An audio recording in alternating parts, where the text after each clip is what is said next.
What up, people? It's your boy, ItsJusBrandon, and welcome to another Wednesday. It's Wednesday, right? Yes, Wednesday. Now to another Wednesday of IJBPC with me, BC, also known as Brandon. That was a little bit drawn out, but hope you guys are doing well. Hope you guys have had a great week. I am feeling okay. Got some funny stories to tell you. Well, at least I think they're funny. Starting out the gate Sunday, I played a basketball scrimmage at Imperial War Museum in London. Great basketball run, great guys there. I met a movie producer there. So who knows? Maybe your boy can start some collaborating and get some things popping. But that wasn't the great thing that happened. The great thing that happened that made me. I realized my stamina's gone down the toilet. Oh yeah. Yes, I know I said great thing. Yeah, my stamina has actually gone to doo-doo. Now, I'll explain. So, what it was, I went there. I was feeling good. I didn't ride my bike up there. I called the bus because I don't know what condition I'll leave there. So I thought, let me get the bus so I can just, get a ride back to my front door, right? So, after my first game, I'm shooting my threes. I'm playing good defense. I'm playing good offense. I'm scoring. Out of 11 points, I scored about 5 or 6. So, I'm feeling good, right? Then my chest starts going, hey, remember that breathing thing you used to do? That's going to become a lot more difficult. And my chest got tight. My chest got tight. I mean, breathing was a chore. And the harder I tried to breathe, the less air that got in there. It really threw me back to my asthmatic days as a kid. Like when you have asthma, it literally feels like your lungs reduce in size by like a third. It feels like your lungs reduce in size by like a third. And then you're trying to breathe, and no air is getting in. Now, the thing is, that's partly my fault. Why? Because even I just I can feel it. The air is going in my chest, not in my diaphragm. If you take a deep breath in your diaphragm, the moment you do it, try it right now. Ladies and gentlemen, we're now going to do some breathing exercises with Brandon. Okay, so I want you to place your right hand on your diaphragm, and I want you to inhale for 2 seconds, exhale for 3 seconds. Inhale, exhale. One more time. I want us all to be in the same page. Inhale, exhale. Now, the moment you do that, your body feels more relaxed because you're actually distributing the air throughout your whole body as opposed to the shallow breathing, right? So I was doing a lot of shallow breathing. It was warm outside. I bought this ridiculously tight headband that was not doing your boy no justice. So I wasn't doing myself any favors, really. So I was doing my breathing and nothing was coming in and my chest got so tight. So I went inside the building that Imperial War Museum court's next to, got myself a Lucozade, drunk that, still felt terrible. But I'm a guy, so I pushed myself through regardless. That's the thing about being a guy. If nothing else, you have your man pride, which tells you not to give up. That is man pride. No matter how wrong we're going in the direction, we don't want to give up. Why? Because giving up is worse than doing what you were doing in an incorrect manner. That is the logic of guys. I know it's dumb, but don't get it twisted. It isn't just guys that do dumb stuff, but I'll leave it there. So yeah, I played ball. It was a great day. Terrible balling after the first game, but overall I enjoyed it. I've been taking my time to build my stamina back up. To be fair, I've also been a little sick, but I'd rather say that my stamina is low as opposed to I'm not well, because I don't like to give myself excuses. It's either I'm great or I suck. If I suck, then I need to work it to the point where it becomes great. If I'm great, then I need to work on something else that sucks so I can get that to become great, and so on and so on. There is no rest. There is no I've won. There is no off days. Why? Well, I'm lying. I'm lying deeply. There are many off days. If you do not have a day to wind down and relax and chill out, you're just a ticking time bomb until the day where you blow. So let me make that clear. Everyone should have some downtime. Everyone should have a day where you do absolutely nothing. And if you don't, you're cheating yourself out of time to recharge. And that ain't cool. That ain't cool. But I went to the gym yesterday. I rode my bike. I went to the gym yesterday morning. I did some leg stuff. I did roll my bike yesterday evening to do some more like leg work because I haven't been driving. I haven't been riding my bike. I've been driving to work a lot because where I work is far. In the morning, it's fantastic because it's all downhill.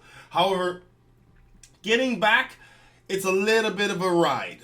And I say a little bit of a ride as in every single day, that same ride. I get mentally tired just thinking about it. And then there's the bugs and stuff. And then I'm carrying all this crap in my bag. And I'm sweating. Literally, I would go through 2 pairs of underwear a day. Not because I'm taking a doo-doo on myself. But by the time I get home, because of all the riding and the moving and the moisture, my underwear are soaked. And if I keep on, and of course, my upper body, my torso sweating too. I'm telling you a bunch of things you don't want to know right now. About my sweaty body. I'm telling you about my sweaty body. When my body is sweaty, I feel bad because then what happens is once the sweaty body becomes warm, then the clothes that were sweaty become chilly, then I get sick, then I can't breathe, and I feel like I'm about to die. No, I apologize for that. That was very annoying. But yeah. So I'd run through 2 pairs of underwear and undershirts a day. But now I'm driving, so I'm not as exposed to the elements to such a degree. But now the thing is, my stamina, I feel, is suffering. Don't get it twisted. I am a little bit sick, but like I said, I'd rather say it's because I'm not training as much.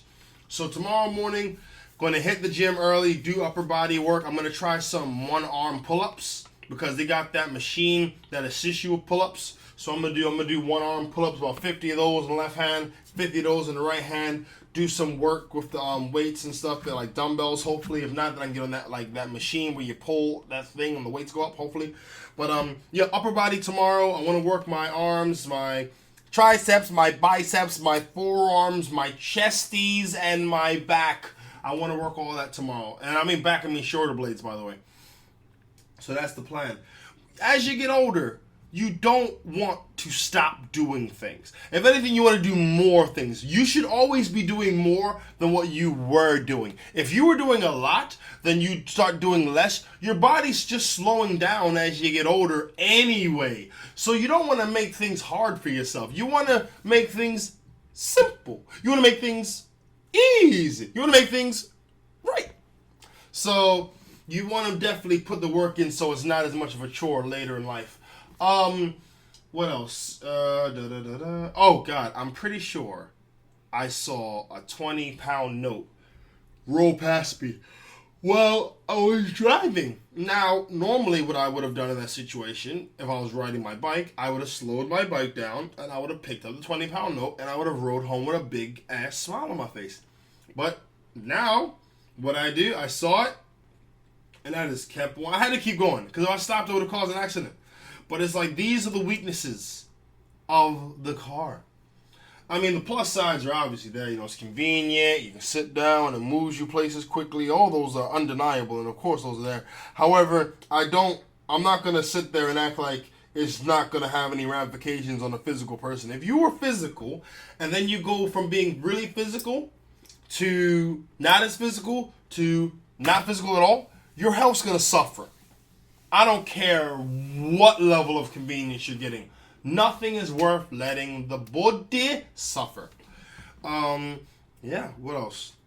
Let's see. Oh, I'm drinking some tea right now because, like I said, whatever is sick-wise with me, I need to break that up. So, a sip of tea for England at the bottom of the table for Olympics.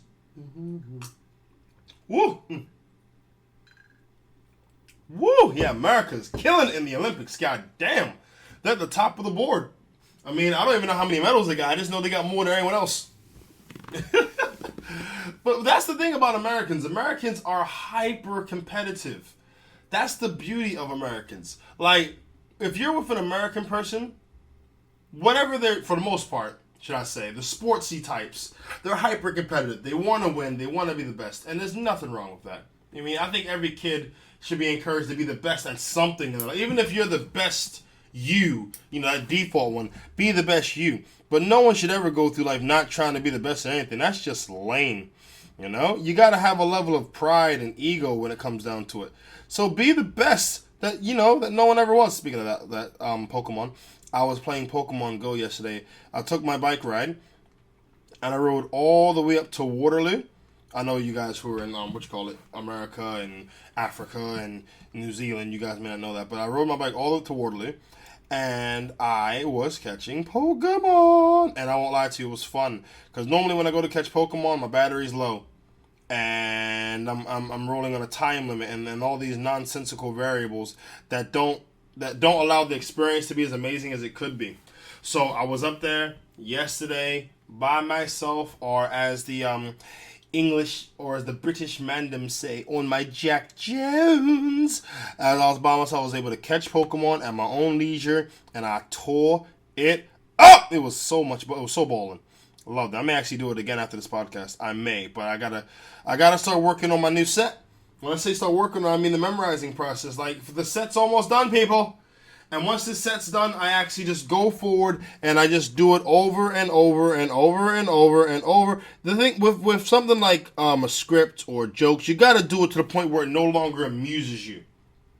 You got to do it to the point where it's almost boring. But when I say boring, I mean it's routine. Like, you'd never say walking down the street is exciting. But Christopher Reeve would say walking down the street is exciting. Why? Because he hasn't walked in God knows how many friggin' years. Actually, is Christopher Reeve still alive?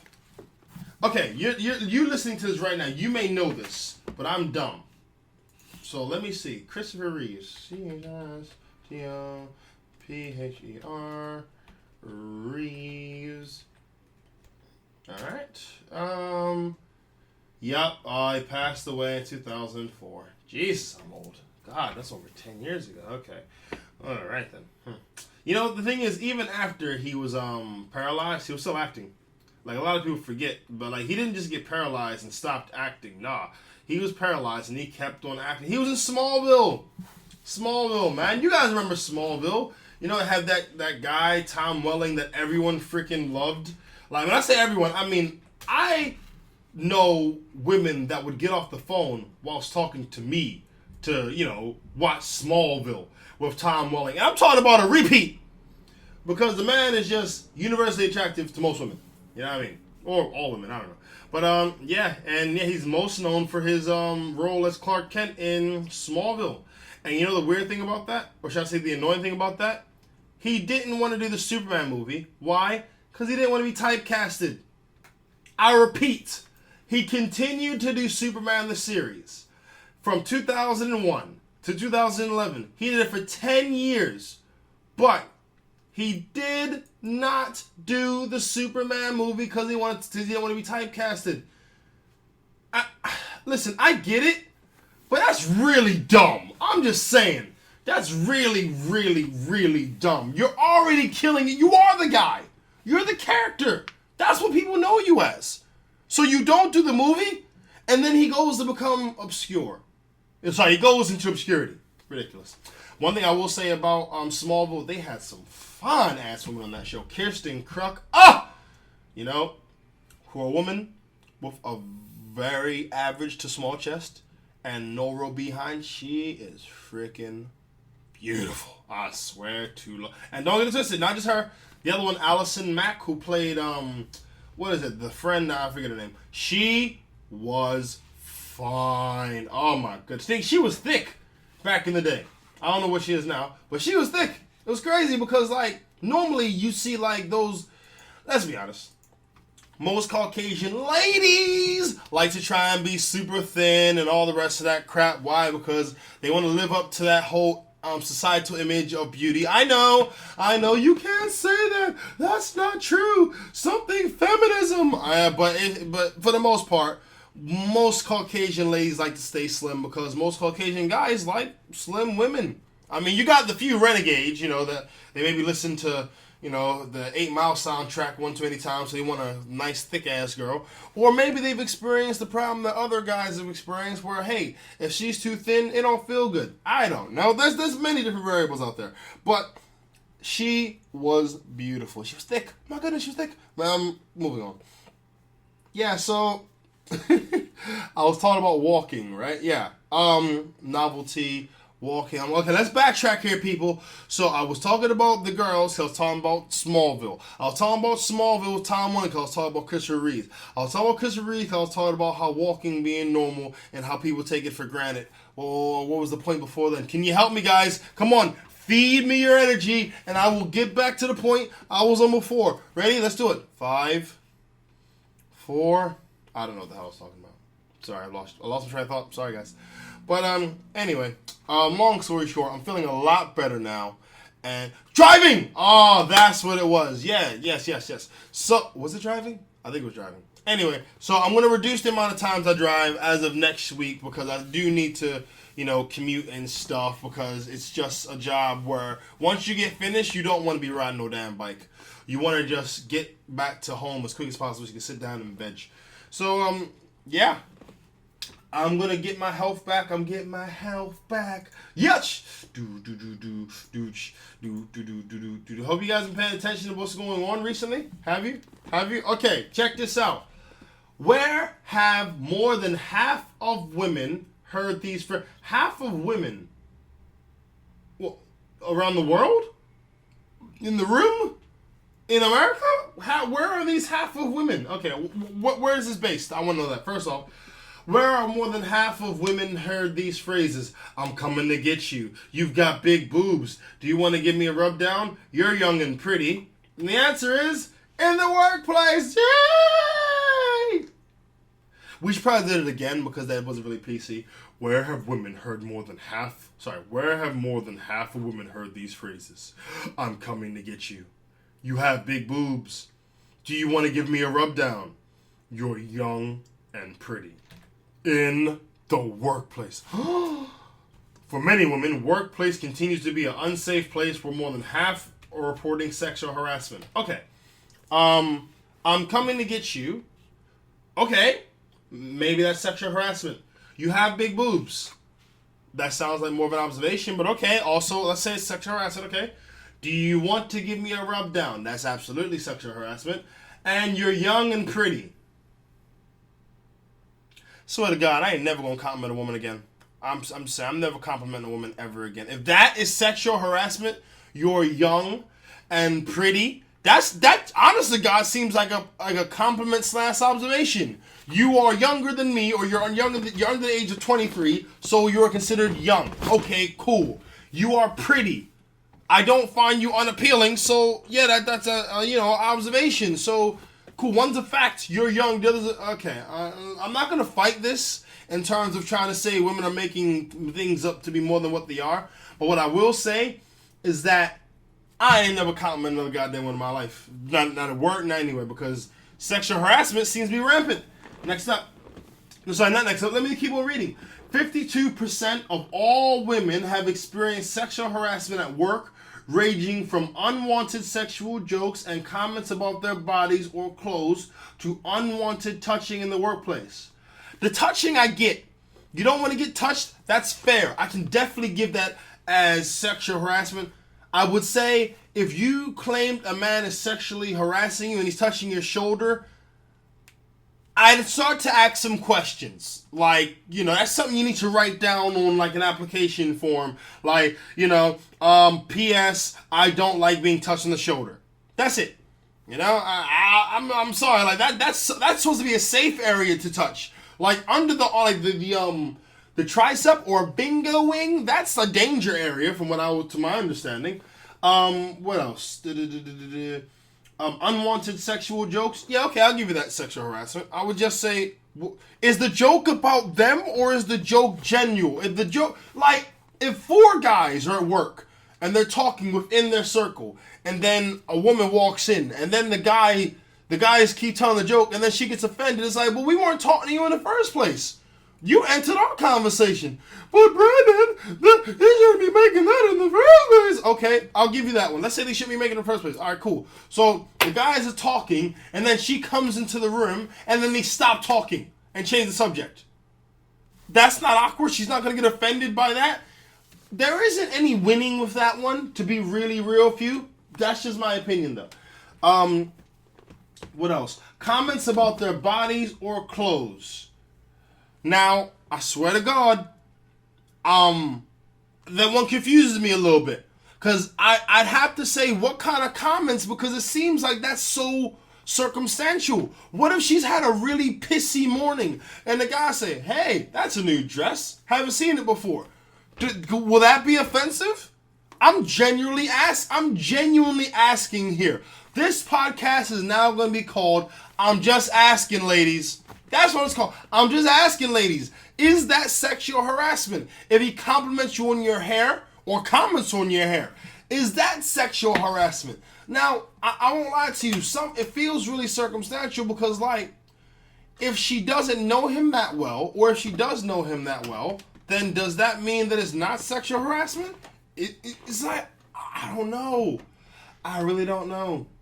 All right, next. Let me keep going. This may be the whole damn podcast.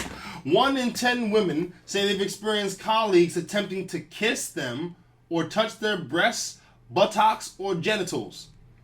All right, I'm going to be very frank right here. I have had a woman grab my pectorals in work. Just put her hands on both of them. If I would have claimed sexual harassment, I would be a laughing stock, and I'd be seen as a vagina-orientated man. In other words, a meow meow. The double standards are definitely there. So let's be very clear. When a guy is walking, women check him out. Don't get it twisted. Alright, perfect example. When I walk past a group of girls, and before I walk past them, maybe 10 feet before, they're women, 30 feet before, they're like fixing their hair and, they're making sure nothing's in their eyes and they're making sure the makeup's cool before they see me. They've checked me out and they approve what they see. Should I then say stop objectifying me with your eyes? Hell no, that's a compliment me. For why? Because I'm a guy. Now, this is what it boils down to. And this is me being really, really real here, people. Anyone who got an issue, get at your boy at IJBPC on Twitter or at IJBPC at Outlook.com, okay? I'm talking about sexual harassment and the gray lines in between, right? I'm saying this. Women get an overabundance of male attention. So they can say, I don't like this, I do like this, I don't like this, I do like this. Men don't get that. So when a guy gets any compliment, you're making his damn day. All right, so I'll give you a more theoretical example. So you got a person, and they don't like cheese. They don't like cheese. So if you offer them all these different types of food, they're going to like all the foods except the food that has cheese on it. And if you try to force cheese to that person, then what's going to happen? They're going to be offended. Like, I don't like cheese. Why are you offering me cheese? I don't like cheese. Now, we're going to flip the script. You got an individual who's starving, hasn't had a damn meal in months. He is not going to complain regardless of what food you give him. Why? Because the brother is freaking starving, and he ain't eating in freaking days. This is the contrast. Women can pick and choose because they get an overabundance of compliments, whereas men don't really get much any unless, you're a very, very, very attractive man and you're just killing it from jump. And even then, you may not get compliments. Girls may just be nice to you. Like, I swear to God, when a girl shoots you one of those, like, 007 MI5, catch it or you're going to miss it forever, like, oh, I looked at you and I smiled. That's her approving of you physically, son. That's sexual harassment right there. Sounds stupid, don't it? But it is. Men, this is an appeal. Have you ever been walking down the street and a woman starts fixing her hair? Jacob has. Jacob was just sexually... I can't even keep going. I can't even keep going. That's how funny it is. All right, okay, let me keep going. Why isn't more being done? Well, research from, oh my God, they're actually saying where the research is from. Oh snap. Research from the TUC and Everyday Sexism Project has found 4 out of 5 didn't report sexual harassment to their employees, with some saying they were afraid they'd be seen as humorless and unable to take a joke if they did. But was it a joke? These questions need to be asked. Okay, that could be because surveys found that in 1 of 5 cases, the perpetrator was someone with direct authority over them, even a direct manager. I don't believe that shit. No, I'm sorry, I don't believe that. I really don't believe that. I believe that managers do make jokes like that, but I also believe that coworkers make those too. The Everyday Sexism Project asks women to send in anonymous testimonies sharing their experiences. Here are a few examples. Okay, here we go. Got some examples. Like I said, this may be the whole blasted podcast. This may be 25 minutes. This may be the whole thing. Let me keep going.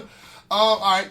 On my last day at work, a colleague told me that his biggest regret is that he didn't get a chance to rate me in the storeroom before I left. For months, I had been scared to go into that room on my own because he was always saying things like, "I'm coming to get you, and don't go in there alone. I'll jump on you." Jesus Christ! Jesus! That guy needs to be fired. Wow! That guy needs to be fired. No defending him on that one. Ladies, that guy, carry your tasers, ladies. That's a dangerous bastard. He didn't rape you? Wow. Jesus Christ, that's grim. That is super grim. Okay. Okay. You know, the last two, "I'm coming to get you." No, the last one, "Don't go in there alone or I'll jump on you." That can be said in a jokey-ish manner. But "I'm coming to get you" and "want to rape," that's not cool at all. The next example. At the job I recently left, a male manager said to me in front of a female manager that I would do well in the organization because I have big boobs. Did the female manager have big boobs? I'm asking these questions because no one else seems to be asking them. It doesn't matter if she had big boobs. That's inappropriate. You know? Yes, it is inappropriate. So report him. Just report him. Like, I understand there's a level of stigma, but at the same time, if you generally felt this way, and you generally felt that, you know what he's doing is wrong, and I don't appreciate, tell someone, because you're not the only person he's done it to, and he'll do it to someone else, and they'll keep going until you report it. Just say it and get it out there so something can be done. Like, as much as, this is going to sound messed up, you're helping him and assisting him by not stepping up and saying something. Point blank. If I'm driving and a cyclist rides past me and smashes my windscreen, right? And I don't report it, though I've seen him in broad daylight, I'm just helping him, do it to the next person. You gotta I'm not saying take responsibility like it's your fault. I'm saying if it made you that uncomfortable, say something. Say something and do something. Sheila Booth, just do it! That's it. Next one. On a night out, stood in a crowd of male colleagues who were considerably older than me. I was 19 when one of them interrupted me by leaning through the circle and touching my boob while the rest laughed. Not one of them said anything or even seemed to think it was wrong. That is... Okay, firstly, that's wrong. That's messed up. You need to report him. That's honestly going to be my go-to thing. You need to report him. Okay, the above comment that was made is that it would be seen as humorless, right? There's no humor in that. There is none. A guy leaned through the circle and touched your boob. That's not a joke. A joke is not why the chicken crossed the road to get to the other side. That's a joke. A bad joke, but it's a joke. There's no joke in that. There's no humorlessness in that. There's no that's invading personal space. If the shoe was on the other foot, that would still be awkward. Of course, the guy's gonna complain because the girl touching the guy's chest, awesome. But that's, you know what I mean. But to complain about it, then do nothing about it, is pointless. Last one, went to HR about sexist, flirty CAO, told to put up with it as I'm young and pretty and they're men. What do you expect? You know what? I swear to God, a woman told her that. A woman told her that. A woman told her that. So in that case, you need to report the CEO and the woman that told you that statement. They're men. What do you expect? Respect. You expect to be respected. That is a human right that everyone, male, females, everyone should get that. You're not below that because you're a woman. That's nonsense. I'm gonna say this right now for all my ladies listening to this podcast right now. If ever a guy sexually harasses you in a way, let's say for example, if you don't want to talk to the manager, right? Talk to him directly. Just say, yo, what you did was very inappropriate. You made me feel uncomfortable. Don't do it again. That's a warning. So then push come to shove. If he does it again, you can then say, look, hey, HR, check this out. He's doing this. I've warned him, and he's still doing it. You, as a women are like a fraternity all the time. You know? No matter what, women have one thing that all women agree on. That no matter what, women have one thing. Men will never have one thing all men agree on. Why? Because us as men, we're dickheads, and we would rather say something that sounds good and pleasing to a woman than say something that's real. If you had 100 women in the room, you could get them to agree on one thing. If you had 100 men in the room, you could not get them to agree on one thing. Why? Because one dude has always got female in the brain, trying to be nice or real or whatever the females, and then he won't be honest. He won't. Whereas women will always be honest on at least one issue. Why? Because they're women. You're a sisterhood. I know this is taking up a lot of the time on the podcast, but I generally do want to say this. Ladies, if you're feeling harassed, get that asshole fired. Straight up. That is my word. If you are feeling harassed by a guy, get him fired. Like, I don't mean get him fired as in create some, nonsense, but I mean if he's doing things to make you uncomfortable in your work environment, tell someone. And if they don't listen, tell someone else. And keep telling people. I know someone may think, well, I did do that. Well, you gotta do it harder. You gotta try harder. You gotta do more. Because at the end of the day, your respect, your self-respect, and your respect is down your responsibility to maintain that. No one else's.